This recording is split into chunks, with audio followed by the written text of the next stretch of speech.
En nombre de la Asamblea General, tengo el honor. Au nom de l'Assemblée générale, j'ai l'honneur de souhaiter la bienvenue aux Nations unies à son Excellence Ernest Bai Koroma, président de la République de Sierra Leone. Et je l'invite à prendre la parole devant l'Assemblée.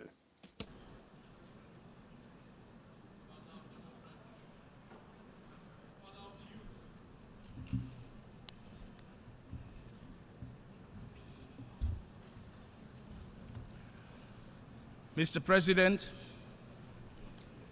colleagues, Monsieur le Président, chers collègues, chefs d'État et de gouvernement, Mesdames et Messieurs les délégués, je voudrais vous féliciter chaleureusement, Monsieur le Président, à l'occasion de votre élection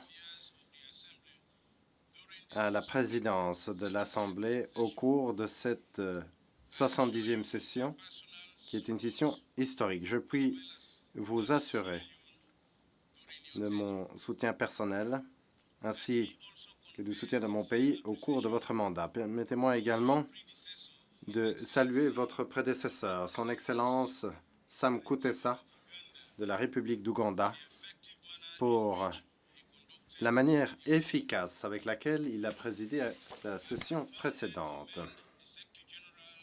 Je salue le secrétaire général, son Excellence, M. Ban Ki-moon, pour la manière dont il dirige cette organisation. Mon pays continuera de soutenir la mise en œuvre de son programme de travail. Nous saluons son rapport de synthèse qui présente un appel à l'action afin de transformer notre monde au-delà de l'année 2015. Monsieur le Président, il y a 70 ans, nous nous sommes engagés à promouvoir le progrès social et de meilleures normes de vie, d'une meilleure qualité de vie dans un monde en liberté. Aujourd'hui, nous avons encore à poursuivre, nous devons encore poursuivre cette tâche. C'est encore notre objectif commun.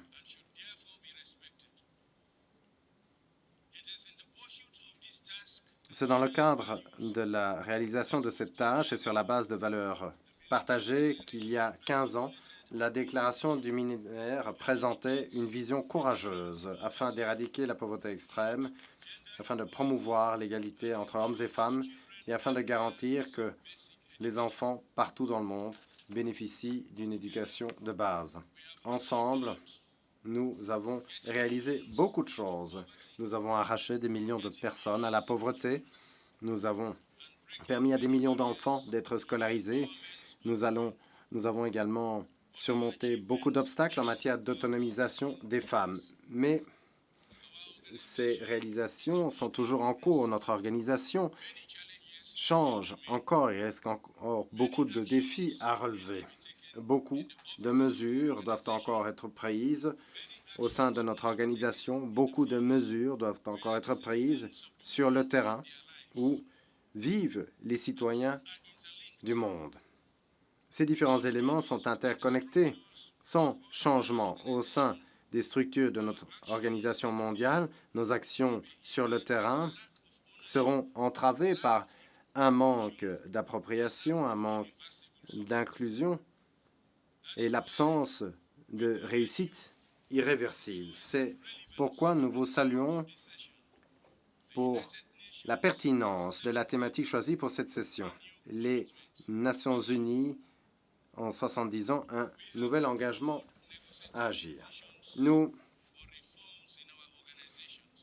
avons présenté nos positions concernant les réformes de notre organisation. Nous avons élaboré des plans pour parvenir aux ODD. Nous avons adopté un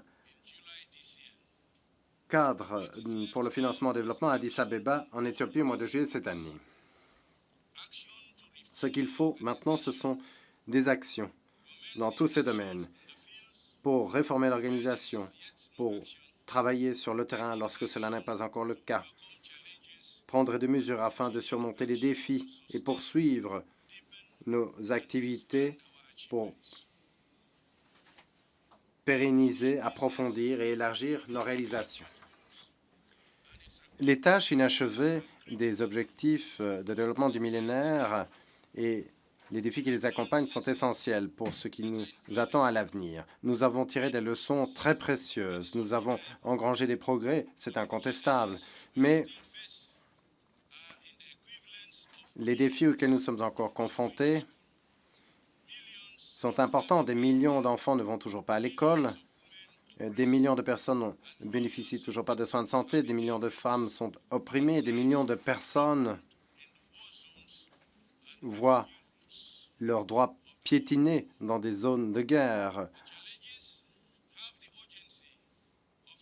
ou sur les routes empruntées par les réfugiés partout dans le monde. Ces défis sont urgents. Ce que nous constatons partout dans le monde, dans le cadre de la crise des réfugiés, dans le cadre de la lutte contre la pauvreté, dans le cadre de la lutte contre le crime organisé international, le terrorisme, la prolifération des armes de petit calibre, la piraterie, les violences à l'égard des femmes, ce que nous constatons dans le cadre de nos actions en faveur des droits de l'homme, dans le cadre de nos efforts pour accroître l'accès aux services de santé, à l'éducation. Tout ce que nous constatons, ce sont des efforts consentis pour améliorer la situation de l'humanité, améliorer la sécurité, la paix, l'éducation, la santé et le développement. Lorsque des personnes sont exclues, elles souhaitent que cela change. Et les pauvres souhaitent être intégrés à un monde plus juste. Les réfugiés espèrent pouvoir vivre dans un monde plus sûr. Et nous pensons que les ODD concernent justement la mise en place d'un monde meilleur, plus sûr, plus juste, surtout pour ceux qui sont exclus des grandes réalisations de l'humanité. Monsieur le Président, faire de notre organisation mondiale une organisation plus démocratique, plus participative et plus juste, cela fait partie de nos efforts pour parvenir à cette inclusion. C'est une condition préalable pour atteindre nos aspirations universelles dans le cadre du programme de développement pour l'après-2015. En tant que coordonnateur du Comité de l'Union africaine des 10 pour la réforme du Conseil de sécurité des Nations unies, je saisis cette occasion pour, une fois encore, souligner la nécessité d'une réforme urgente du Conseil. Et je fais écho aux préoccupations de l'Afrique face à l'incapacité de cet organe à adopter des mesures qui permettront une réforme holistique du Conseil de sécurité. Je voudrais attirer votre attention sur le statu quo regrettable qui sape les principes d'équité, de légitimité, de responsabilité et de transparence.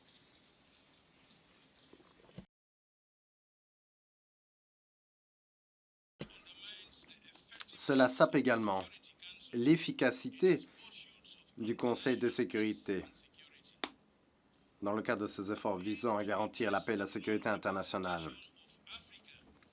La nécessité de remédier à la non-représentation de l'Afrique dans la catégorie des permanents et sa sous-représentation dans la catégorie des membres non permanents doit être prise en considération. L'Afrique exige 2 sièges permanents et 2 sièges supplémentaires dans la catégorie des membres non permanents. Cela est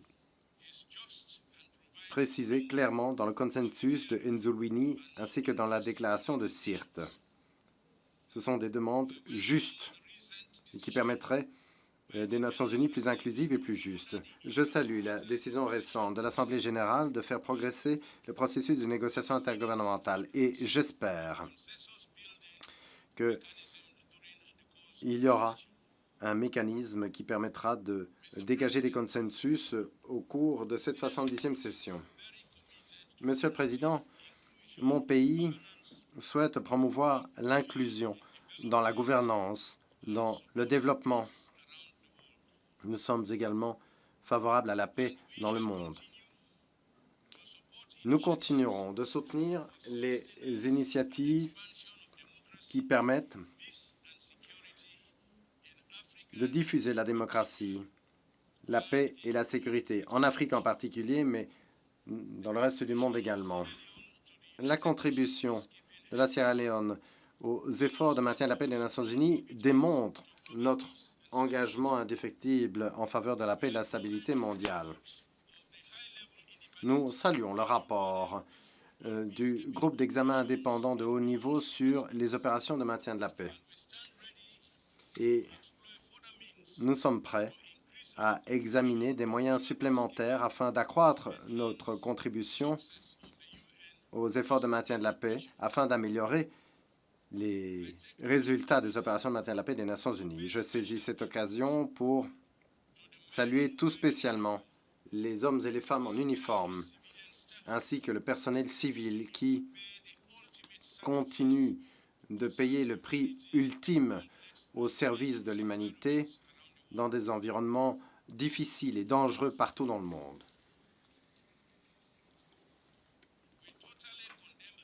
Nous condamnons totalement les attaques contre les soldats de la paix des Nations unies et nous réclamons que des actions soient prises à l'encontre des auteurs de ces actes.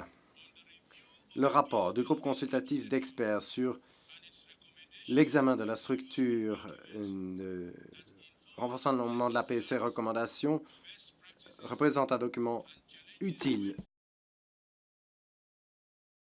qui reprend les leçons apprises, les meilleures pratiques et les défis à relever.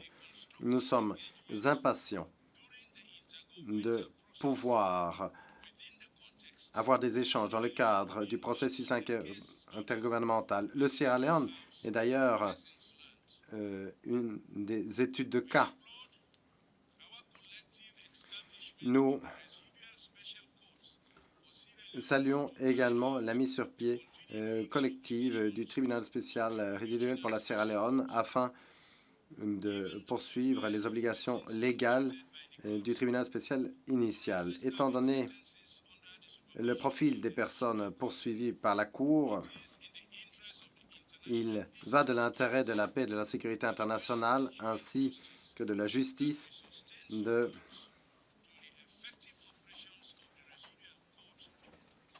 soutenir le fonctionnement de ce tribunal afin qu'il puisse mener à bien son mandat. Monsieur le Président, du terrorisme au changement climatique, en passant par les maladies, les crises des réfugiés, aucun pays n'est épargné par ces défis. Certains pays sont peut-être en mesure de se prémunir de certains de ces problèmes. Mais notre monde mondialisé a facilité le déplacement de ces problématiques d'un pays à l'autre, d'une région à l'autre, d'un groupe de personnes à un autre. C'est la raison pour laquelle nous ne pouvons pas dire qu'un problème spécifique est un problème qui concerne uniquement un pays ou une région. Les pays les plus pauvres souffrent de manière disproportionnelle de problèmes spécifiques. Mais sans l'aide du monde pour régler ces problèmes, ceux-ci évoluent et commencent à toucher d'autres régions, d'autres pays, d'autres groupes. Telle est la réflexion que nous devons intégrer au processus décisionnel dans chaque pays, dans chaque région et dans chaque organisation internationale. Telle est la réflexion que nous devons intégrer à nos décisions concernant le changement climatique. Les changements dans le Pacifique et dans les courants océaniques de l'Atlantique Nord sont responsables d'inondations dévastatrices partout. Il y a une semaine et demie, nous avons constaté des inondations sans précédent en Sierra Leone. Cela a débouché sur des dégâts très importants dans de nombreux quartiers de notre capitale, Freetown. Nous avons vu des tempêtes dans les îles du Cap-Vert, des inondations dans les parties d'Afrique de l'Ouest. Nous pensons que nos experts ont raison et que ces catastrophes sont dues au changement climatique qui est anthropique. Nous réclamons que des mesures soient prises, non seulement pour diminuer les émissions des gaz à effet de serre qui sont responsables de ces changements, mais des actions également pour augmenter les capacités à gérer les effets du changement climatique. Aucun pays, je le répète, est à l'abri des conséquences physiques, sociales, sanitaires et sécuritaires du changement climatique. Nous devons intégrer cette réflexion à nos décisions sur des questions urgentes. Le chômage des jeunes, l'insécurité, la faim extrême, la violence à l'encontre des femmes, la criminalité organisée transnationale, la piraterie.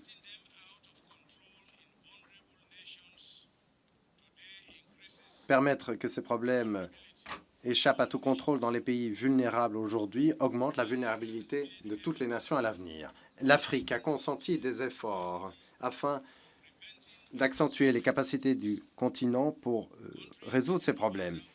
Les pays du Sud ont également été chefs de file pour trouver des solutions et pour alléger la misère du monde. Ces pays accueillent davantage de réfugiés que d'autres.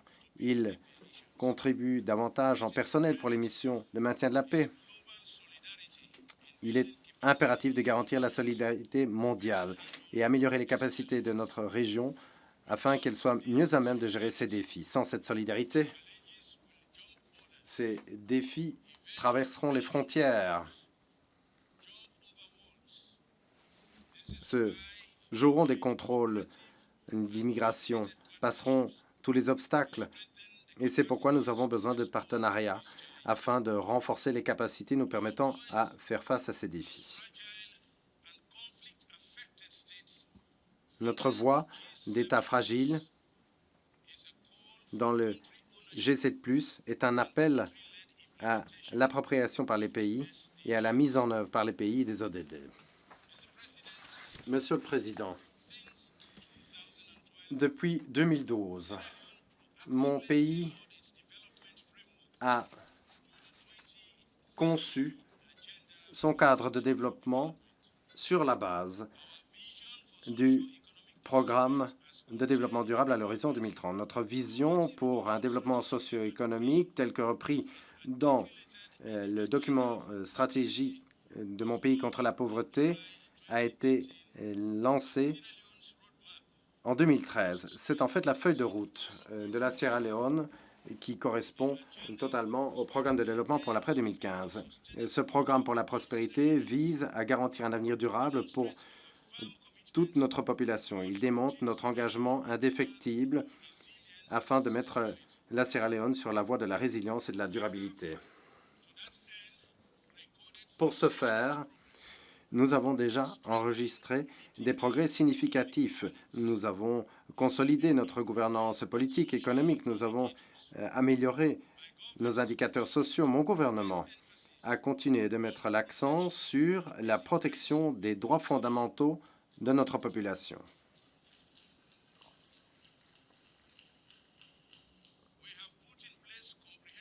Nous avons entamé des réformes holistiques dans le secteur de la justice pour répondre à des demandes tant nationales qu'internationales, pour garantir que les droits de nos citoyens sont préservés et que l'accès à la justice est garanti pour tous.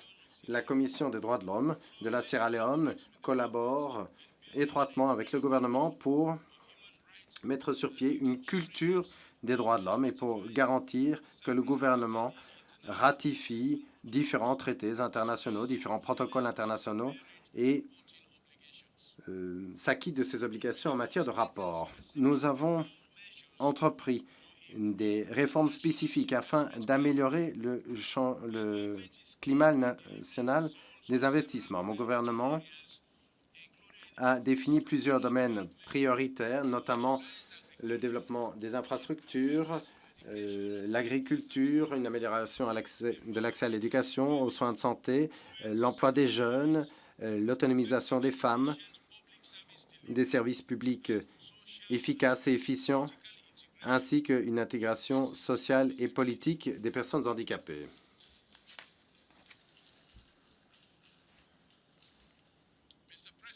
Monsieur le Président,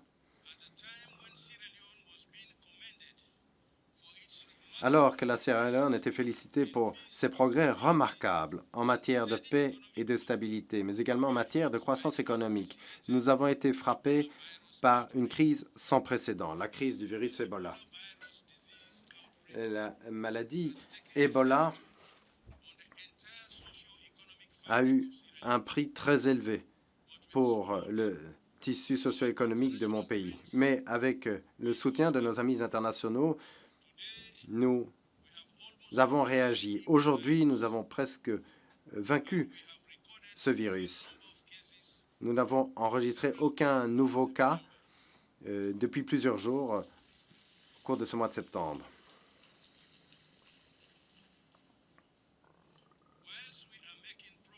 Nous faisons des progrès.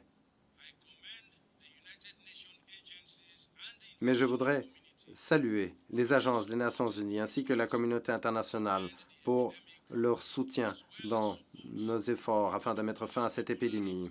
Je voudrais également les aider pour leur soutien dans le cadre du plan de reconstruction après Ebola. Je salue tout particulièrement le secrétaire général qui a mobilisé pour la toute première fois une intervention du système des Nations unies coordonnée et intégrée afin de venir en aide aux pays frappés par la crise Ebola.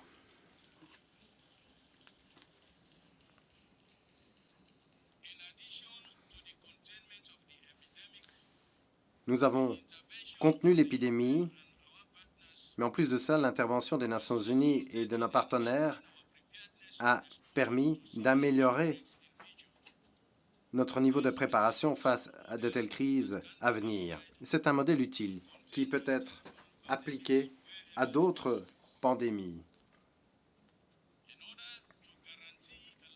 Afin de garantir une reprise durable, mon gouvernement, en collaboration avec les républiques sœurs de Guinée et du Libéria, a également élaboré un plan de reprise socio-économique après Ebola pour garantir que les 3 pays les plus durement frappés par Ebola puissent retourner sur la voie de la stabilité et de la prospérité. Le plan de reconstruction nationale de la Sierra Leone se fonde sur 2 grands piliers. Le premier pilier aborde les activités de reconstruction immédiate qui vont permettre ou qui contribueront à garantir qu'il n'y aura plus de nouveaux cas d'Ebola. Le deuxième pilier se concentre sur la résilience, sur la durabilité, avec un système de santé viable et la création d'un système de gestion des risques de sécurité et face aux risques de catastrophe.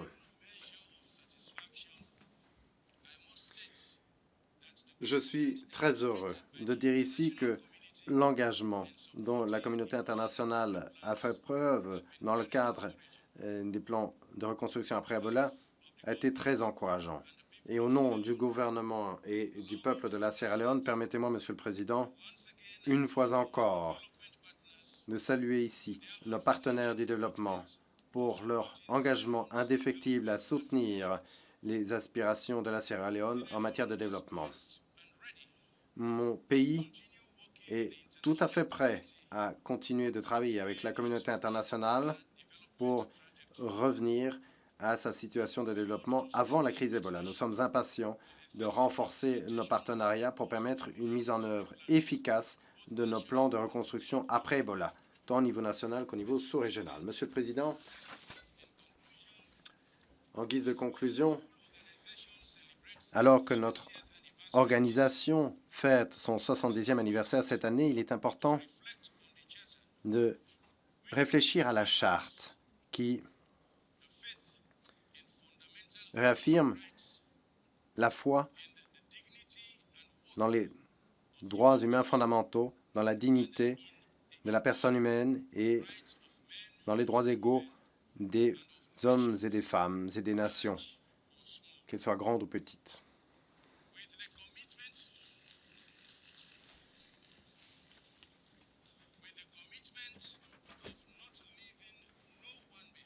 L'engagement a été pris de ne laisser personne en marge.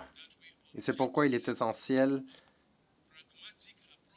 d'adopter une approche pragmatique, avec une vigueur et un engagement renouvelé afin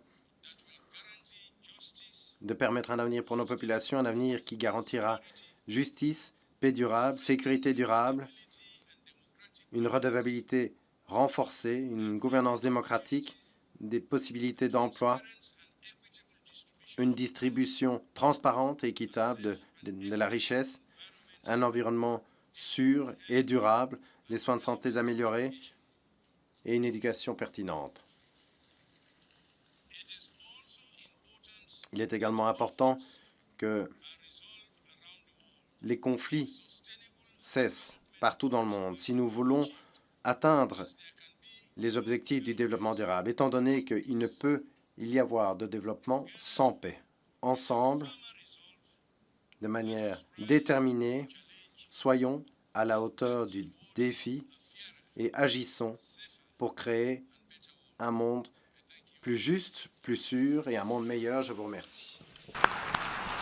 En nombre de la Asamblea General, deseo dar la... Au nom de l'Assemblée générale, je souhaiterais remercier le président de la République de Sierra Leone pour son allocution et je demande aux délégations de rester à leur place pendant que je prends congé de Monsieur le Président.